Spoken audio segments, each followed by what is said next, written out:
चलिए आज हम सेकंड ईयर का फर्स्ट हाफ पढ़ने से मुगलिया सल्तनत के बारे में पढ़ेंगे। तो मुगलिया सल्तनत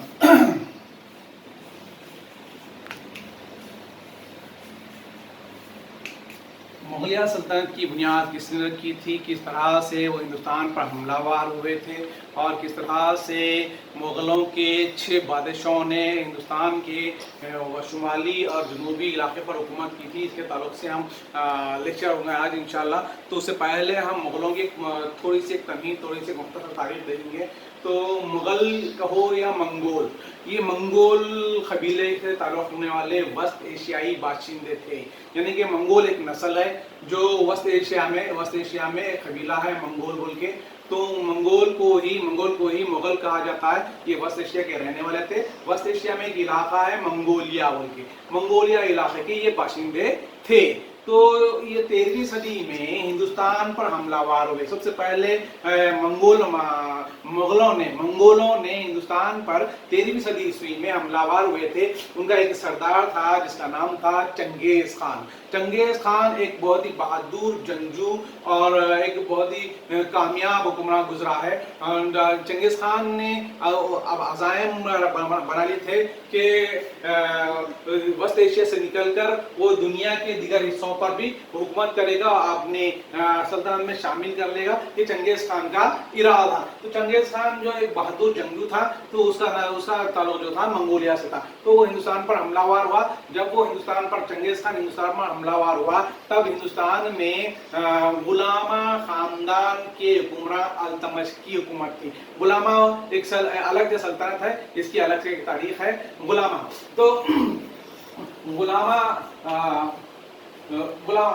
सल्तनत का बादशाह था अल्तमश। तो गुलामा सल्तनत का अल्तमश बादशाह जिसका दौर था 1211 से 1236 तक, 1236 ये दौर में इस दौर में चंगेज खान ने अपने तातारी कबीलों के फौजियों को लेकर, तातारी कबीलों के लोगों को लेकर हमलावर होता है और वक्तन फक्तन हिंदुस्तान पर हमला करता है। तो उसने सबसे पहले मगरबी पंजाब के इलाके को तबाह बर्बाद किया। उसके बाद शुमाली मगरबी इलाके को बर्बाद किया। उसके बाद सिंध के रास्ते से हिंदुस्तान में, यानी कि पंजाब के मगरबी पंजाब के और शुमाली मगरबी इलाके को तबाह बर्बाद करते हुए हिंदुस्तान में दाखिल होता है। वक्तन फक्तन वो हिंदुस्तान पर हमलावर करता रहा है। तो इन्हीं की नस्ल से मुगल हुक्मरान ताल्लुक़ रखते हैं। मुगल हुक्मरान के कुल 6 बादशाह गुजरे हैं। 6 बादशाह जो थे मुगल हुक्मरान के, पहला जो बादशाह था वो था बाबर पहला बादशाह था। बाबर ही पहला हमलावर हुआ था हिंदुस्तान पर। बाबर के बाद उसका बेटा तख्तनशीन होता है। उसके बेटे का नाम है हिमायूं के बाद तख्तनशीन होता है अकबर। ये अकबर की तारीख भी बड़ी तवील है। अकबर का दौर भी बड़ा अहम है और अकबर के दौर को कौमी जहदीगा और जंगा जमनी तहजीब का दौर भी कहा जाता है। अकबर ने तमाम मजहब को एक साथ लेकर चला। अकबर की अलग से तारीख है। अकबर तीसरा बादशाह था मुगलों का। और चौथा जो बादशाह था वो था जहांगीर के बाद मुगल सल्तनत पर हुकूमत करने वाला शाहजहां तो आप लोगों को मालूम है, शाहजहां ने ताजमहल की तामीर करवाई थी।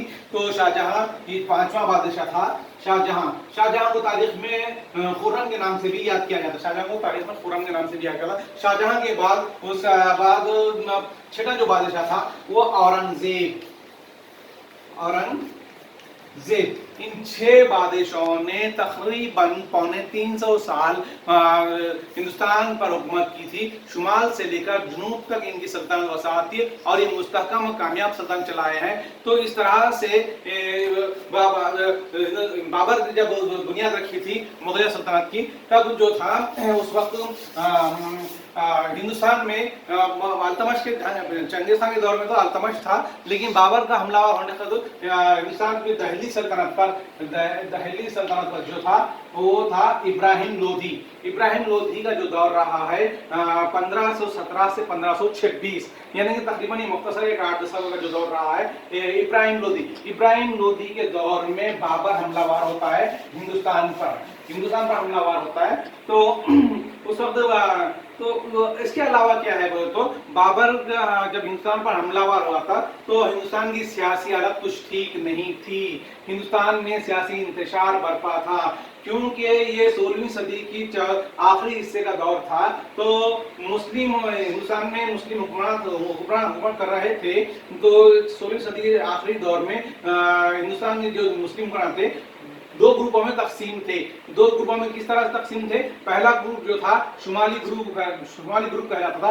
शुमाली ग्रुप में जो था सिंध, मुल्तान, कश्मीर, बंगाल और इसके अलावा दिल्ली से लेकर बिहार तक का इलाके, बुंदेलखंड के इलाके, ये सारे इलाके जो थे शुमाली हिंद में थे। इन शुमाली हिंद इलाकों पर भी मुस्लिम हुकूमत किया करते थे। ये छत्तेबाजियों में तकसीम था, यानी कि हिंदुस्तान दो हिस्सों में तकसीम था, शुमाल में और जुनूब में। तो शुमाली इलाके में आपको बता चुका हूं, तो सिंध, मुल्तान और कश्मीर, बंगाल, इसके अलावा दिल्ली से लेकर बिहार तक का इलाका जो है शुमाली इलाके में शामिल होता था और बुंदेलखंड भी इसी में शामिल था। और जुनूब के जो इलाके थे, जुनूब में भी मुस्लिम हुक्मरान थे। जुनूब के इलाकों में गुजरात, मालवा और खंडेश, इसके अलावा जुनूबी दक्कन के इलाके में 5 छोटी रियासतें थी। वो छोटी रियासतें कौन सी थी?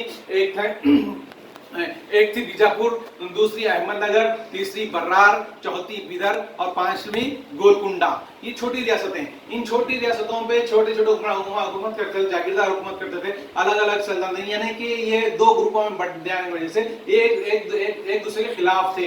इसके अलावा इनके दरमियान में राजपूत रियासतें भी थी, छोटी मोटी राजपूत रियासतें भी थी। उड़ीसा था और दूसरे ऐसे कई रियासतें थी जिन पर राजपूत हुक्मरान हुकूमत किया करते थे। और राजपूत हुक्मरान जो छोटी छोटी रियासतों पर जागीरदार थे, नवाब थे या फिर हुकूमत करते थे। इसके अलावा मगरबी बंगाल के इलाके पर पुर्तगालियों ने भी अपनी हुकूमत मुस्तहकम कर ली थी। पुर्तगाली जब आए थे हिंदुस्तान में, वो तिजारत के गर्ज से आए थे, लेकिन यहाँ के सियासी हालात को देखकर और मुस्लिम हुकूमतों के दो ग्रुपों को देखकर इन्होंने बंगाल के इलाके पर अपनी मुस्तहकम हुकूमत कर ली थी। उसके बाद अगर आगे बढ़ते हैं तो जुनूबी कृष्णा के जुनूबी इलाके में, कृष्णा नदी के जुनूबी इलाके में कृष्णा देव राय ने अपनी एक वसी सल्तनत कायम कर ली थी, जिसे विजयनगर सल्तनत के नाम से याद किया जाता है। इस तरह से ये कहा जाता है कि हिंदुस्तान के सियासी हालात बाबर के हमले के बाद, बाबर 1525 में ही हमलावर हुआ था, लेकिन उस वक्त हिंदुस्तान पर वो कामयाब हमलावर नहीं साबित हो सका। बाद में जब वो हमलावर हुआ तो कामयाब साबित हुआ। तो 1525 में हिंदुस्तान की सियासी हालत जो थी वो इंतशार का शिकार थी। आपसी रजवाड़े जंगों में मशगूल थे, आपसी हुक्मरान जंगों में मशगूल थे, अपने अपने इलाकों में हुकूमत करने में मशगूल थे और एक दूसरे के बरसरे पैकर थे, यानी कि एक दूसरे से लड़ाई में मशगूल थे। इस वजह से ये कहा जाता है कि बाबर जब पहली बार हमलावर हुआ तो उस वक्त हिंदुस्तान की सियासी हालत कोई ठीक नहीं थे। इसी का फायदा उठाकर बाबर ने हिंदुस्तान पर हमलावर करता रहा। कहा जाता है कि बाबर ने तकरीबन कई मरतबा हिंदुस्तान पर हमलावर हुआ था। वजह यही थी कि सियासी हालात जो है एकदम बिगड़ी हुई थी। एक राजा दूसरे राजा के खिलाफ, यानी कि शुमाली ग्रुप का राजा, जुनूबी ग्रुप के राजा एक दूसरे के बरसरे पिकार थे, लड़ाई मशगूल थे।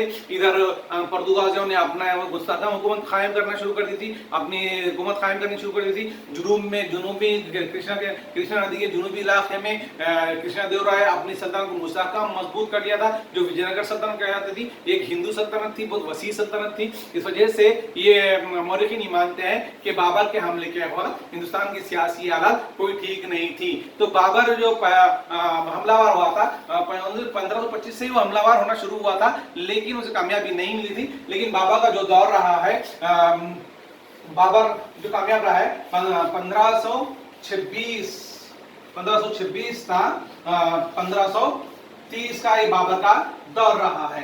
तो अब बाबर का जो दौर रहा है 1526 का 1530 का, वो दौर बड़ा अहम माना जाता है। बाबर के वक्त हमले के वक्त हिंदुस्तान पर जो है आपके किसकी हुकूमत थी? इब्राहिम लोदी की हुकूमत थी। इब्राहिम लोदी की हुकूमत थी। इब्राहिम लोदी कौन था? ये इब्राहिम लोदी का जो मुख्तसर था,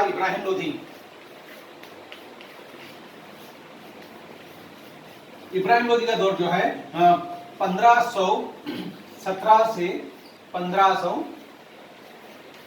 1926 तक, तकरीबन ये 8-10 साल इसने हुकूमत की थी। तो इब्राहिम लोदी जो है एक बदमिजाज बादशाह था, गुरूर भरा बादशाह था, और पर अपनी रियाया पर जुल्म सितम किया करता था, जिसकी वजह से इब्राहिम लोदी के खिलाफ कोई नया हुक्मरान चाहते थे।